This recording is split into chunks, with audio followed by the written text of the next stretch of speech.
The following Let's Play has been rated perfectly fine to watch. Any attempts to break the game are for entertainment value only. However, if any typos happen to be found... Hello everyone! Welcome back to this game. When we last left off, we had pretty much more or less completed the upper levels of Jester's castle. Cloud 9, Hot Rock, Space World, they're all done, with the exception that we haven't learned the ability that you get for collecting all 300 tokens in the game, but we'll get to that later. I've also been talking about a whole bunch of stuff that I had planned to put in the game, but because of memory limitations, I did not actually put into the game. And I've got even more stuff to talk about in regards to that. So look forward to that. For now though, for this moment, we need to get this here trophy that I forgot to grab whenever I started the game. I forget this trophy a lot. This is the trophy that Monkey gave me for helping him get through a maze of enemies. Well, not really much of a maze, it's just enemies. But there is something else here that we couldn't get during our first visit, and that would be going down the whirlpool in this high lake over here. No, literally, it spells high. In order to go down this here whirlpool, we needed to learn Guild Growth, which we learned in World 2, Sealand. Now, I had mentioned fairly early on in this Let's Play that I had originally planned you to be able to collect all the tokens and trophies in this level without having to come back with an ability. Obviously, that changed. I had also mentioned that early on in my plans for this game, I had planned on making it more like Super Mario 64, where you choose a trophy to go after, you get the trophy, and then you're kicked out of level, and you to go back in the level and pick another trophy to go after. Well, instead of the high trophy, which we're about to acquire, I made it so that... Or I was going to make it so that after the forest had cleared up after Earthrouter tried routing it, you would go back into Earthrouter's lair and explore it, and that's where the trophy would be. But instead, now we have this high trophy, and at this point I pretty much waited the entire game to come back down here and get this trophy. So this has gotta be pretty dang good, right? I mean, it's exciting. We have finally returned to Lucky Woods to explore a new and exciting path. Let's go!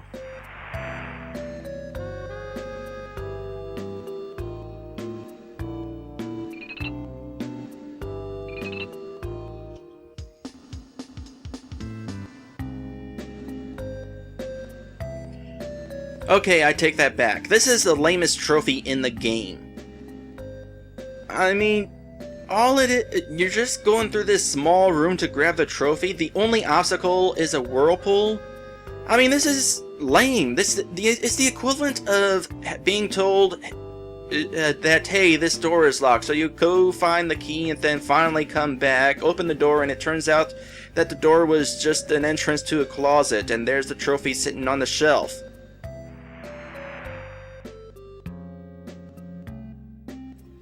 So, this trophy's pretty dumb, but it's not as dumb as one of the trophies that I had planned for Space World.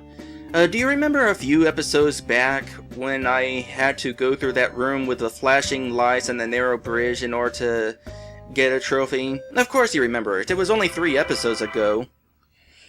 But originally that puzzle appeared in Mount Uphill, one of the levels that got combined to become Mount Snow, which we're about to head into.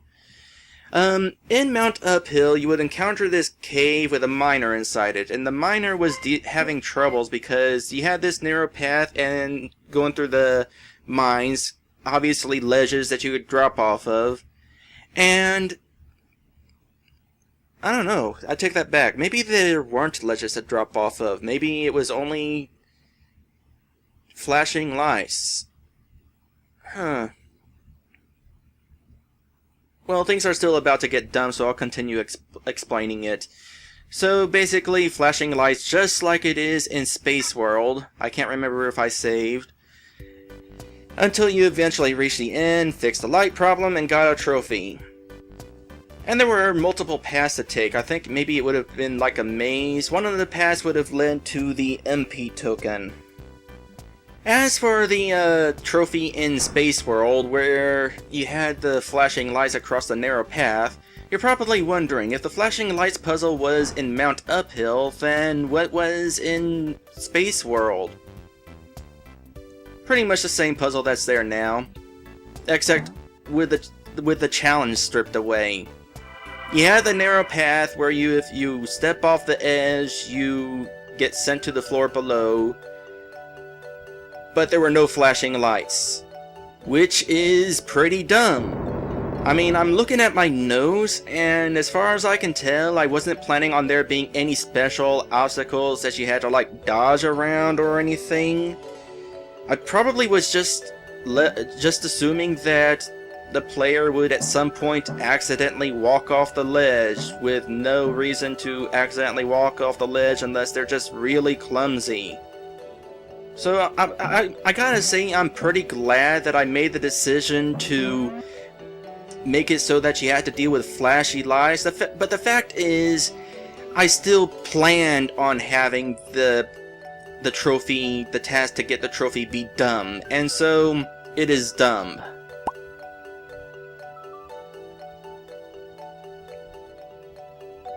There are a couple of other trophies that got well, not really dropped. There are a couple trophies from Mount Uphill that kind of got combined into one. One trophy was simply reach the top of the mountain, and the other trophy was to go across a hover pad maze, and that's basically what we're about to do here. We are reaching the top of the mountain where we will find a hover pad maze. Well, sorta. It's not really much of a maze. It's pretty clearly indicated what paths you can take. The only place where you have like a trick and a dead end is if you go this way, you get sent here. And that is the only dead end. I mean, it's kind of interesting that it kind of loops around like this, but there's not much to this. It really would have been better had I given some sort of challenge to the hover pads. Like, if you actually could wander around in the middle of the air, but you could only take so many steps before you suddenly plummet to the ground. In fact, in order to add an extra challenge, maybe I could have had like some dark fairies or some other sort of floaty enemy in which block your path so you couldn't take a direct route to the next hover pad. But yeah, this is how you get to this trophy. Alright, so we have collected a total of 33 trophies and 292 tokens. That is a good thing, because that means there is only one more trophy to go and 8 more tokens, and I know exactly where they all are, and we're going to head down to get them. As for the other level that got combined into Mount Snow, Frosty Cave, there were a couple of trophies that got dropped from it. One of the trophies, let's see here. You had to move across, no, how do I want to word this? You had to go across, I'll just say go across. Maybe it's not the best wording, but I don't care. You basically had to travel, we use travel. Travel across an area full of moving bridges over a freezing lake. Obviously, the moving bridges made it into this version of the game. But they don't lead to a trophy, they lead to Zone. The battle was Zone. And they also lead to an MP token, which pretty much is carried over from the original plans. One of the few things that is carried over from the original plans. Aw, I didn't stun him. I guess you can't really say the enemies are too pointless if they can get in your way like this.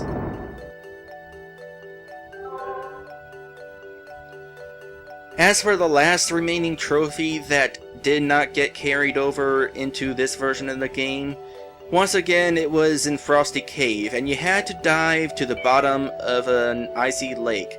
So basically requiring both Whirlpool and, or not Whirlpool, basically, well, you would use a Whirlpool with Gill Growth, and also the Barney armor. and that's how you would get that trophy. That trophy, the method to get that trophy is still kind of existing in this game, actually. I'm heading to an icy cave in which... oh, it's right here. This right here. We visited this cave earlier in this game, but as soon as I stepped in the water, I turned blue and it's like, this water is too cold to walk on. Well, now we can walk on it because we got Barney armor. You know, it would have been a pretty epic episode of Barney the Dinosaur had he, like, walked on water. Or for that matter, had he swam in lava. I mean, how epic would that be? Should have been better had that happened. But yeah, here's the whirlpool, and also a dog. We'll get to the dog momentarily. But go down the whirlpool. Here are the last 8 tokens of the game, as well as the last HP token. We're getting an HP tokens here instead of a trophy. This HP token was not in the original plans. The plans for the HP tokens in Mount Uphill and Frosty Cave were completely different. In Mount Uphill, the HP token there would have been beyond the hover pad maze. You basically would have had to make sure to go get the HP token before collecting the trophy, because this was during the plans where I was making it so that collecting trophies was like Mario 64, where you get kicked out of the level. And it would have sucked to grab the trophy only to realize, oh wait, there's an HP token sitting over there. No! As for the HP token in Frosty Cave, you would have basically had to... Now, actually, it's not a very interesting one. Cut down bushes in the form of an X. There's as in a group of bushes arranged as an X, which technically still exists in this version of the game. Back in Sealand, there was a group of bushes in the form of an X, and one of the notes during the treasure hunt was in those group of bushes, so that kinda survived. It makes a much better spot for a clue rather than the location of a final goal trophy. And that is just about all of the stuff that I had planned to put in Jester's Hunt, but didn't actually make it because of those memory limitations. Nowadays, if I remade this game, I'd probably bring back like Big Desert or something and do a whole lot better job and not have to worry about as much memory, because now instead of 3 memory cards I can dedicate to RPG Maker, I have 15 memory cards that I can dedicate to RPG Maker. Cost me like $100, and they haven't gotten used so far. Most of them haven't gotten used so far. But now that we're done talking about stuff that didn't make it into the game for now, there's still a few things left that I'll get to later. We need to talk to this dog.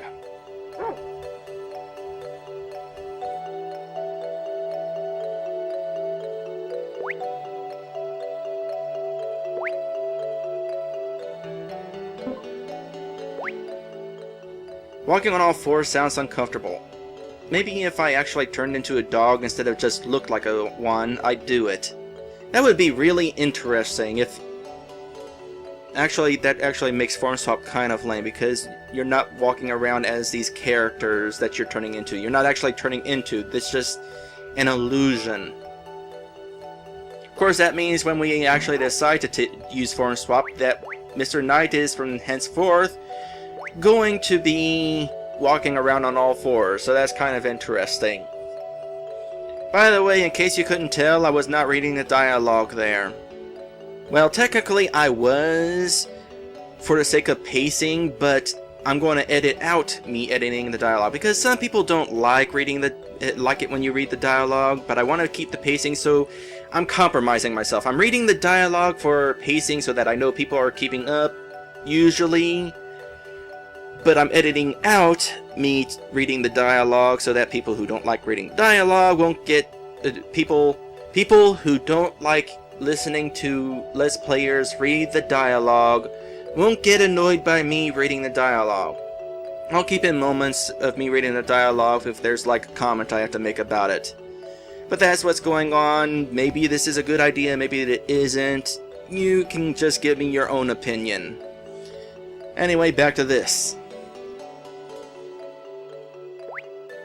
Form swap.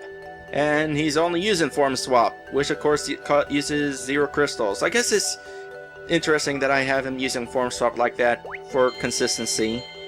I guess I don't need this notebook of notes sitting on my lap now. Lap's getting all sweaty. Whoa! You look just like me!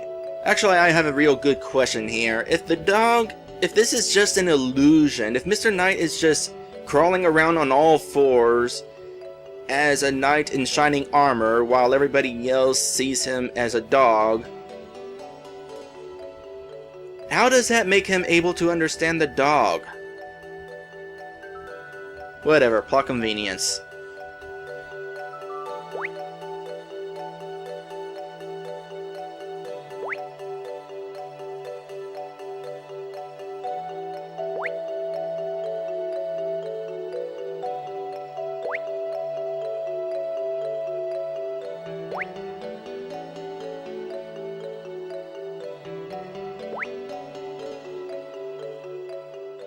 You may look and talk like a dog right now, but you sure don't smell like one. That is an interesting concept. Furry concept.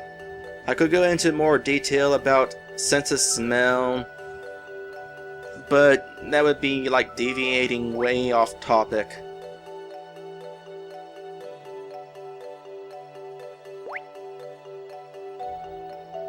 Actually, no, it wouldn't be deviating way off topic, because we're playing as a dog, or rather we're playing as a knight in shining armor who has the illusion of being a dog, including to us, which is still kinda cool, I guess.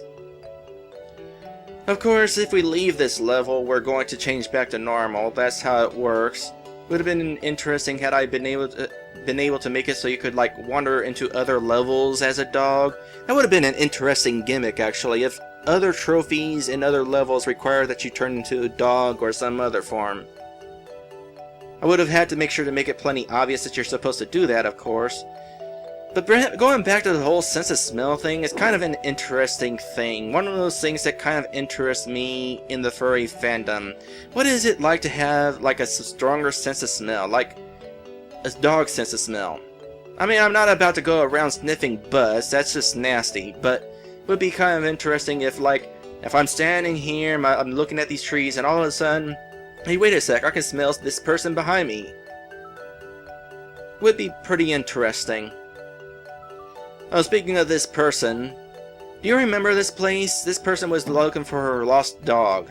And now, Clumsy, you're back! Wow, that name doesn't probably instill confidence. So, was he named Clumsy from the very beginning? Because, from what I understand, he's clumsy because of the races, and I can't imagine he was taking part in races during his puppy years.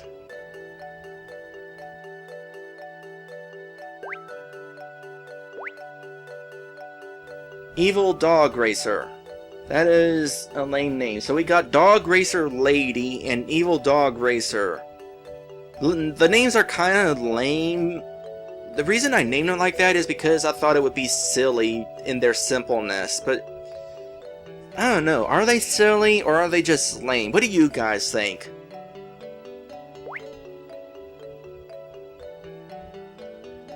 So this guy technically just walked out of the trees. I would show like a side window showing him walking out of the trees, but I might be able to do that anyway during a future video in which I plan to go through the game purposely glitching it. It's gonna be interesting, look forward to that.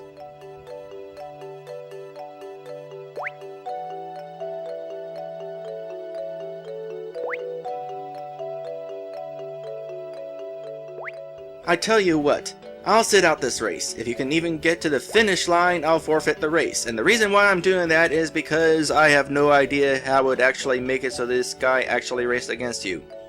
Well, unless I did it like the pirate ship race, where you took a step forward and then your opponent took a step forward. But it would have been lame to do that twice.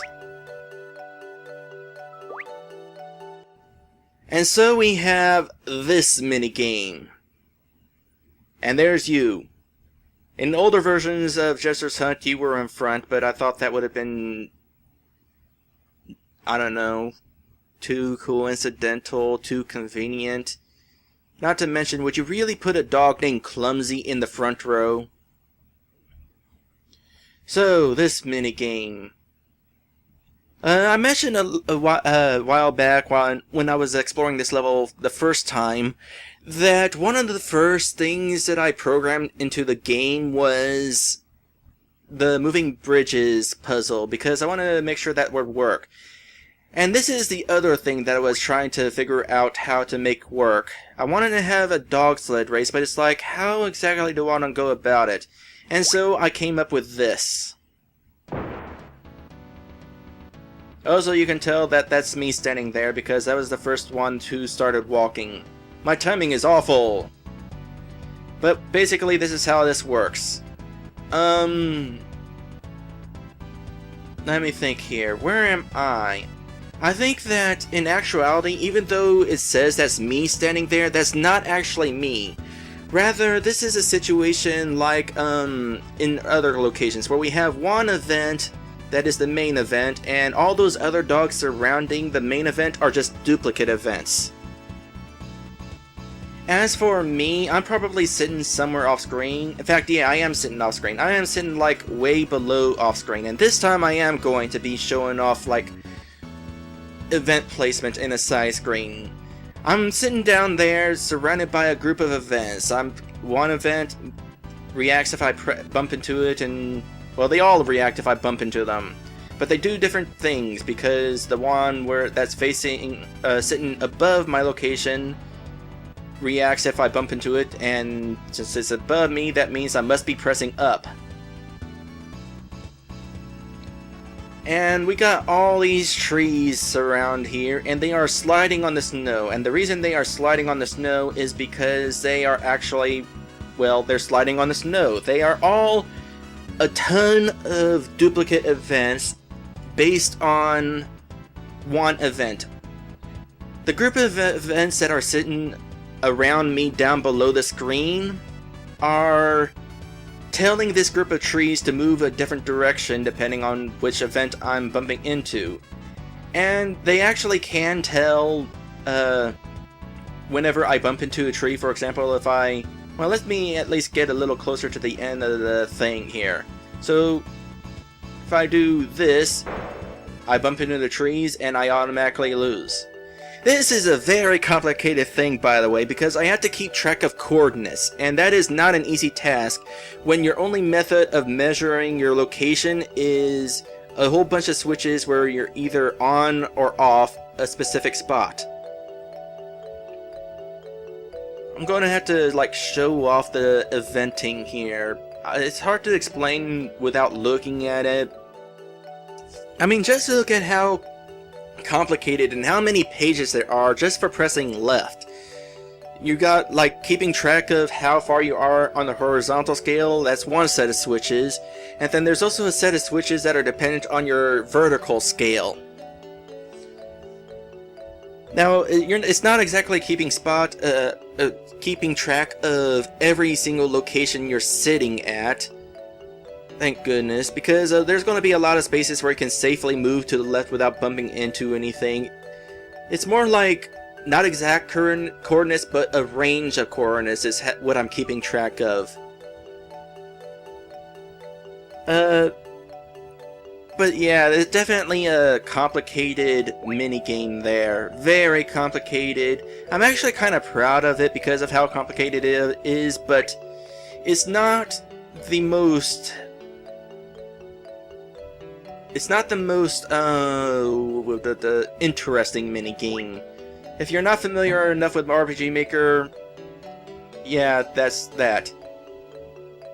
By the way, the reason why I have it set so the trees move you is because that way I wouldn't have to worry about trying to move the camera at the same time as the dogs. I would have had to make it like, dogs move, camera moves with them, dogs move, then camera moves with them, and it would have been separate. So this way, even though the ground's not moving with these trees, and the dogs aren't moving while the trees are moving because their animations are told to freeze while the trees are moving, because that's how eventing works in RPG Maker.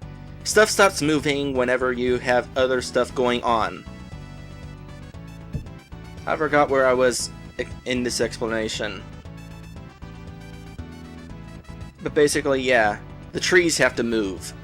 Otherwise, it wouldn't look like the dogs were moving and it wouldn't have been quite as smooth. Now, even though directly to the right of the screen is the sled and directly above my group of dogs is a tree, since this tree is off screen, I can safely move up. Even though, technically speaking, if I move to the right a little, I will see that I am now currently in the tree. That was probably a good idea on my part, only making it count to where the dogs on screen are what counts. By the way, you cannot like move up twice or down twice. After moving up or down, you have to move left. So if you like... If I had just moved up here, I would be screwed. I can't move. It would mean I couldn't move back down. I would have to bump into this tree. But since I moved forward towards this tree, I can go ahead and head down. By the way, in case it's not obvious, I took an alternate path. In order to try to make this more interesting, I made it so there were alternate paths. The path I took is basically, essentially, the hard path. And that is how that works. And we finished! Yay! How convenient that this guy who wanted us to be able to finish even though we failed decided to give us another chance and pretend it was the first time we raced. That probably wasn't clear because I went over the text real fast, but yeah.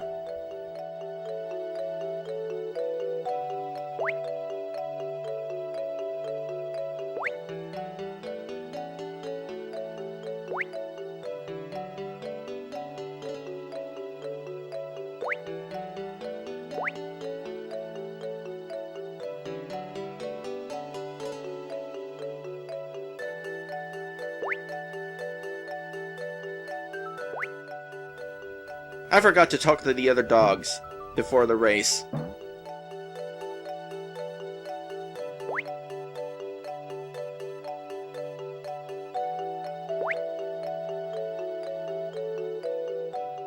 I can't remember what they would have said if I talked to them before doing the dog sled race, winning the race.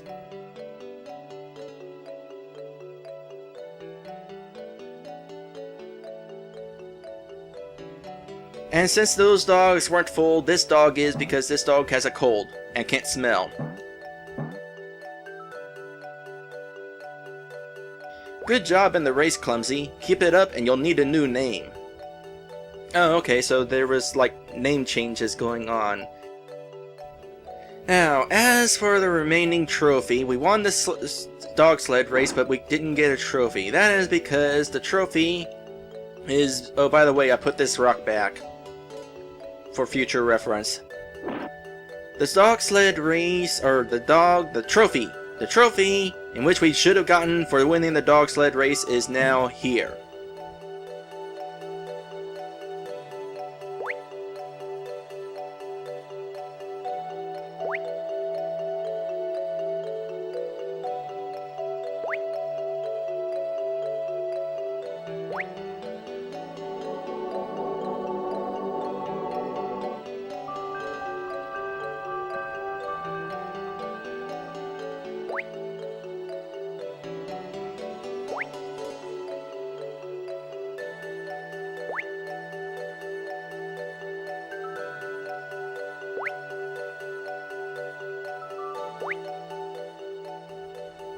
Apparently that dog has Barney armor too, and can walk on water.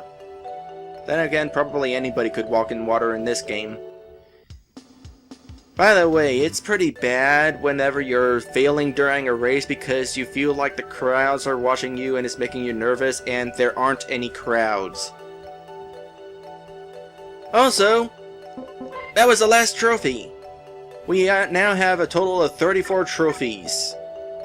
Well, we have 13 with us, but we collected a total of 34 trophies, and that is all the trophies in the game. It should have been like 35, but there were only 4 trophies in Space World. Actually, I take that back. It should have been like 45. Yeah, 45, because there should have been 8 worlds. But 8 worlds couldn't happen. And now we are exiting the level, and exiting the level is going to result in us turning back into... well, it's going to remove our disguise.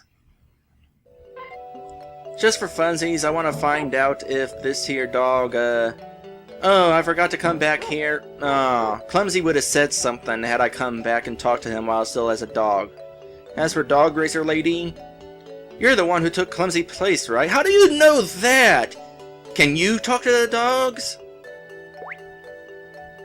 Oh, we might actually find out the answer.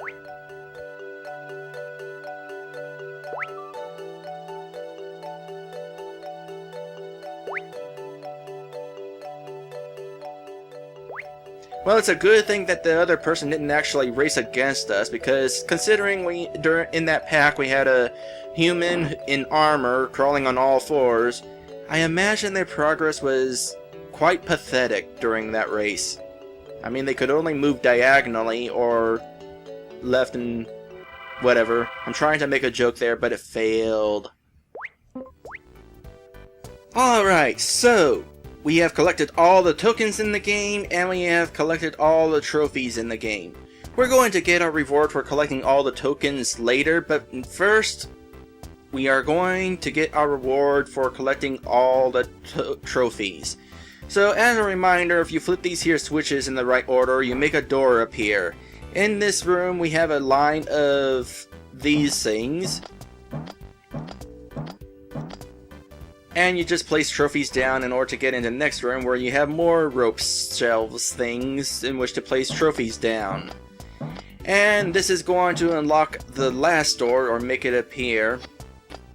Or you could like do this and have fun with making the door appear and disappear without any special effects. The reason why it doesn't have any special effects is because I didn't feel like making the game pay attention to which spot you place a trophy last, and how many of these trophies have actually been placed down. I just make it so that the door automatically appears if all 6 shelves have trophies on them. And that leaves one more trophy. We have one trophy left in our inventory, and we are going to give it to him. And he is going to give us our very special reward for collecting all the trophies in the game. Are you ready for it? Are you sure?